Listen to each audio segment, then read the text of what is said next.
Here you see before you is an office which once belonged to Irem Corporation, a legendary developer that made R-Type, and in this very room they worked on their last traditional shmup. We can see how hard they worked through all of their overtime to make sure it had the very best name imaginable.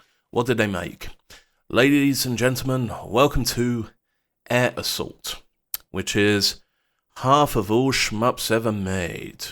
This was to be the last year of Irem's existence, well, their first existence, and after that there would be 2 years where no Irem games were made while they were reborn. But of course it wasn't the same, people needed money, so they went their separate ways. And that is of course a shame. I know that a lot of these videos about the death of various arcade companies, but that was just a situation at the time. It was a time of great transition, and many of those that did not make that transition found themselves being held back. So this here was the last traditional shmup from Irem. It was developed for the last arcade hardware from Irem, the M107. There were a lot of M's in Irem's life. Maybe you know Moon Patrol here on the M52. Of course you do. Okay, maybe R-Type is a bit more popular. Yes, R-Type on the M72. The game which was ported to nearly everything except the console I had at the time, the NES. Bitterness aside for one moment, when you think of Irem, you think of R-Type. But do you know any other games? Okay, yes, of course, there is R-Type 2, R-Type 3, not so super R-Type, and if you also answered R-Type Leo, well done, there are bonus points. Don't worry, I'm still playing Air Assault in the background, it's just that there's not really much to speak about right now. Okay, let's take a look at what Irem had made outside of R-Type. Thankfully, there's Dream Soccer 94 to help us answer this question. Alright, there is Air Duel, which is a level 24 on this list, so that'll come much later. There's R-Type, of course. Ooh, there's Gunforce. Here's Gunforce 2, and guess where this team ended up after the death of Irem? There's also, okay, here we go, there's also Gallop. This is level 17, so not far away as Air Duel, but still a little bit in the future for us. And we're going a little bit further with Dream Soccer. Oh, come on, ref. Yes, yellow card. And we're getting, what? This is literally a penalty. Come on. Okay, back to the actual game because it's boss time. I have the green weapon at the moment, there's 4 in total. There are destructible parts, thankfully some destructible bullets, but we need to get a little bit closer and dodge these patterns and it's over. Stage 1 has been cleared, I get my first extra life at 200,000 points, so halfway there. Stage 2, and what do we have? It's a water level. Okay, we can go back to Dream Soccer. And on the other side of the pitch we go to find out more. Major title. Look everyone, on the green. We've got Undercover Cops where I can fight scoundrels with tuna. Thunder Blaster, the ultimate button mashing shmup, that makes me glad for auto fire. But what about this story here? Well, for anyone who knows football, disappointment. It's England. Back to Air Assault once again, that's why we're all here today, and as the last stand from Irem, it was meh. It was okay. Welcome to level 2 on this journey, and with this game there are no tricks, there are no safe spots. This is an easy game because it's just easy. In 1993 we had already seen this game before. Toa Plan had the sharks and the tigers and the cobras, Saibu Kaihatsu had the Raiden. This was one of the biggest shmup developers of all time, but also the developer of the arcade beat-em-up adaptation of the 1991 Steven Spielberg film Hook. Watch out for the chickens. And here it's a bit boring. It looked great, but it played like other games in this period, nudging at that boundary of traditional shmups that would later explode into the bullet hell. That means there are a few bullets, some of which are pretty fast, but they're also pretty easy to dodge. And we can see how strong one can get with enough power-ups. Like always when showing off beginner shmups, I've chosen the ship that is most like Dodonpachi Type C, which gives me enough shot width to deal with everything. And everything is being dealt with, which is driving this boredom at the moment. So, back to specifics about the game. We have 4 weapon types, but only 2 of these are really useful in my opinion, green and red. Red is pretty much the Raiden shot, which is why it's nice. I have enough bombs here, and my bombs are important for every boss. Every single boss. The tactic will be get close enough, let a bomb fly, and let it burn, and then we will be done. Like this boss here. A bomb has been released, and the patterns are simple enough. Will I need a second one? It's not like I'm running out of them after all, but no, I think I can withstand this for a little bit more, and it's done. Stage 2 is cleared. So, what will await us in Stage 3? We have a city. Yep, that's not very original. And that's a shame because Irem had made other games, great games, on either side of this. And I've got my first extra life. Go me. Unfortunately, it was years later, many years later, that I found out about the existence of In the Hunt. Again, pop quiz hotshots, where did this team go after they left Irem? Maybe write it in a comment? No, sorry, that went too far. Okay, a bit more of air assault, where in the moment we are assaulting the ground. This is a confusing mission. And Irem had also developed, if not the best beat-em-up of all time, then the beat-em-up with the best name of all time in Ninja Baseball Batman. And as long as you don't think of the animal kind, then it's exactly what you expect. But today is probably more forgotten than In the Hunt, but thankfully, there are FPGA cores. Yes, I'm playing all of this on the Mister. This particular core is not available on Analog Pocket, but plenty of older Irem cores are already there.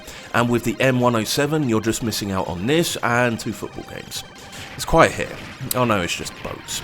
Okay, so if you want to stick with legal methods, there are of course the Irem Collections, 2 at the moment, 3 more to come. In the first collection there is X Multiply and Image Fight, and in the second, which just came out, there is Air Duel and both Gunforce games, for the first time on modern consoles. Back to the game, we're now thieves, and we're going to rob these trains with bullets. Note to self, really need to play through Red Dead 2. But this here is finally getting interesting. Not new, of course, but interesting. There's a continuous stream of trains for me to shoot at, and I'm hoping my green shot is enough to reach the end. There's plenty of power-ups on the way and a few bombs, but I think I have enough for the moment. Choo-choo!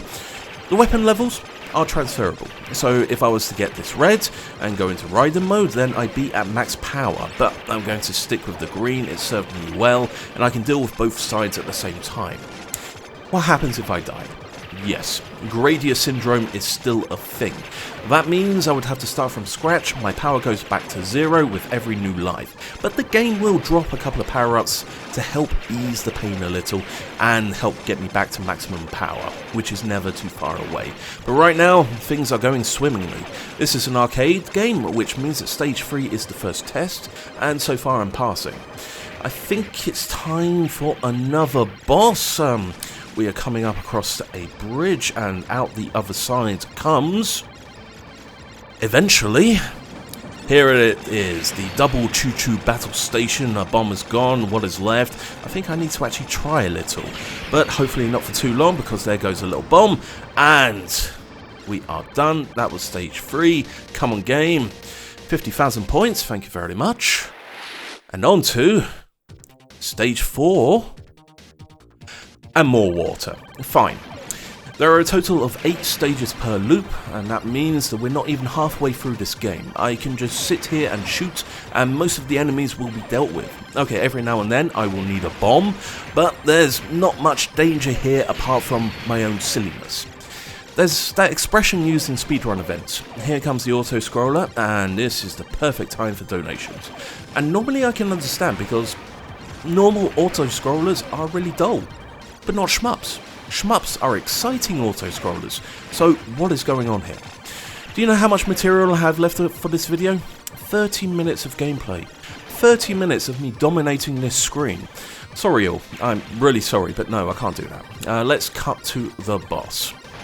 Okay, here it comes. Just went through the base, and we're going to destroy ourselves a sub. A very big sub. I didn't think there was going to be anything hiding, so I used a bomb.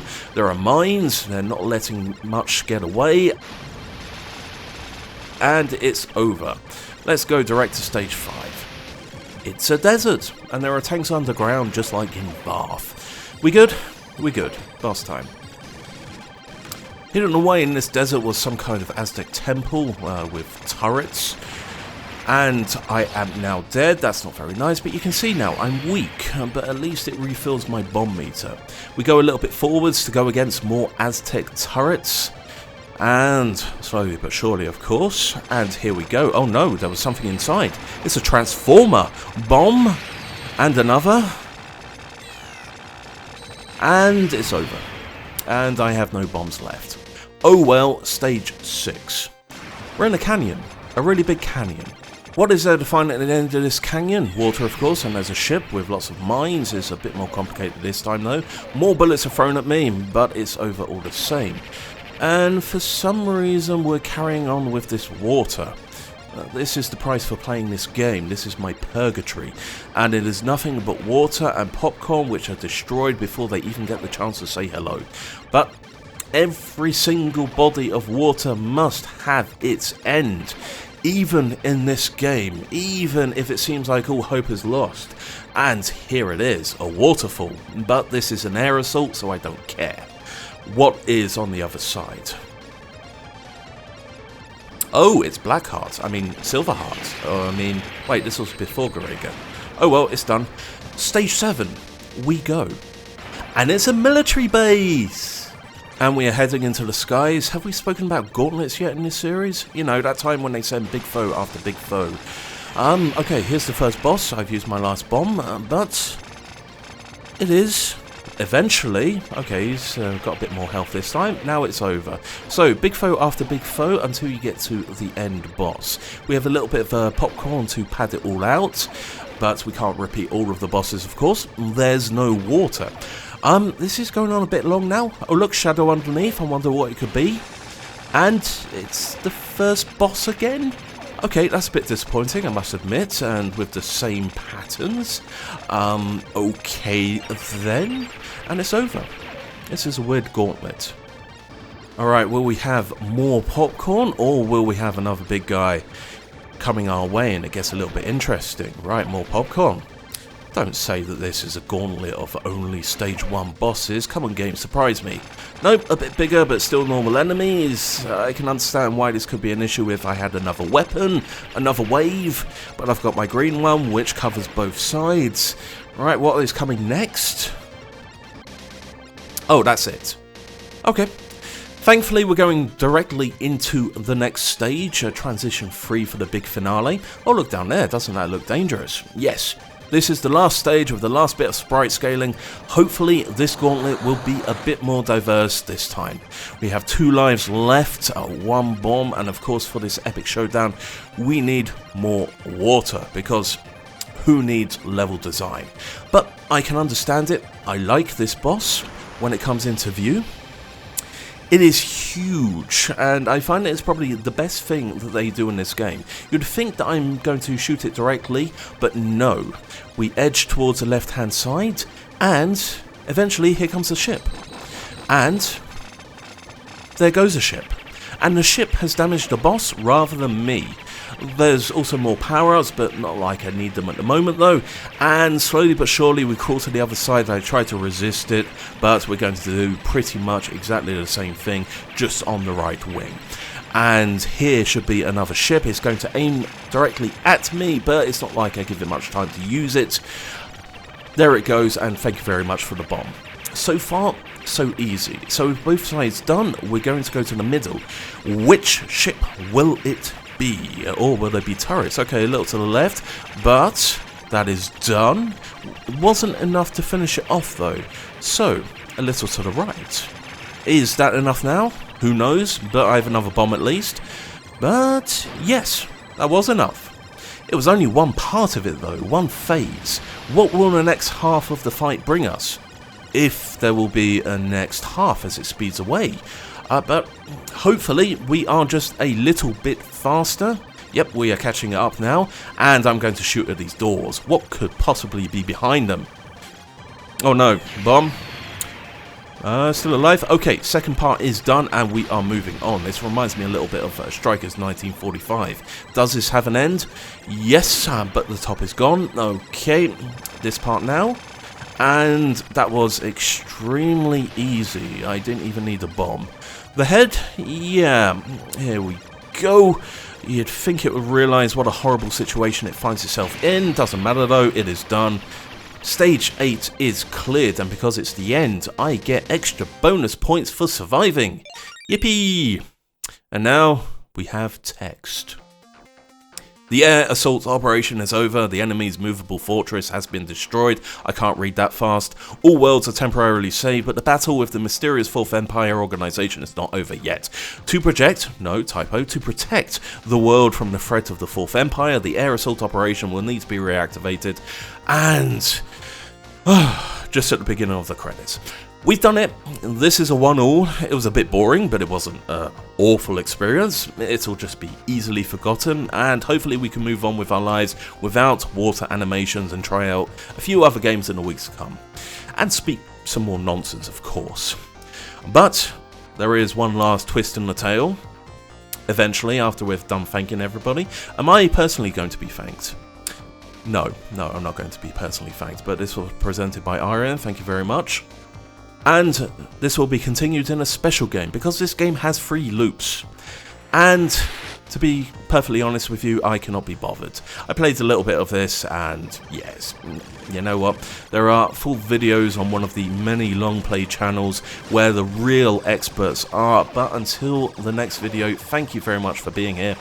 Thanks for enduring. Until the next time, bye now.